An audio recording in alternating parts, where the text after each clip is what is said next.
I mean, my journey was like super serendipitous. I had no desire to own a commercial space. I really loved education. I thought I was going to die an educator, but I walked past a for lease sign and I just randomly called the landlord, just wondering what the rent was because it was not too far from where I grew up. And when I called him, he told me the rent.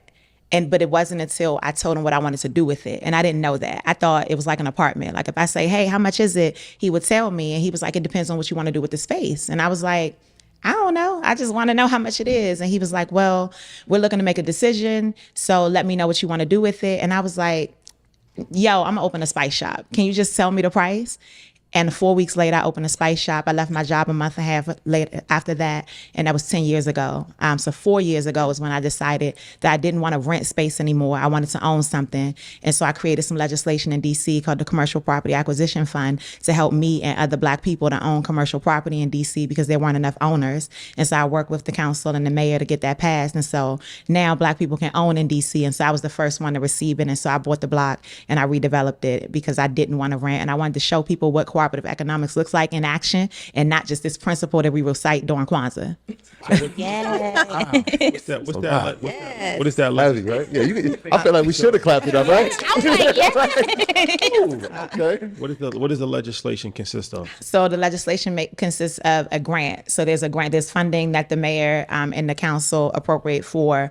It's almost like the first time home buyers programs that they have in a lot of cities. And I met with one of the council members and I'm like, yo, why don't we have something like this for commercial property ownership? Mm-hmm. We have first time home buyers programs in practically every state in this country, but people need to own, Black people in particular need to own commercial property. And there's so many barriers to it because it's just a lane that we don't fully understand. We always talking about home ownership, but that might not be the path for everybody. But when we talk about these commercial spaces, the leases, it just gets so expensive that we probably need to start talking about ownership more often. And so that legislation consists, it's changed since I started it. But when I started it, it was simply just money for down payment assistance. Now it's money for down payment assistance plus support with all the other things you need to know to purchase. Because when I purchased, I was kind of the guinea pig, right? And so because of the size of the development of the property that I did in DC, I created a strip mall, right? I said that part. But because it's a strip mall, it triggered so many regulations I was unaware of. Like I had no idea that I would be responsible for bringing the public space up to code at my expense. So I had to pave sidewalks, I had to plant trees on public space, I had to create an underground storage water system under my property. And so now that legislation means you also get assistance with navigating all the systems that have to play a part in what you're building.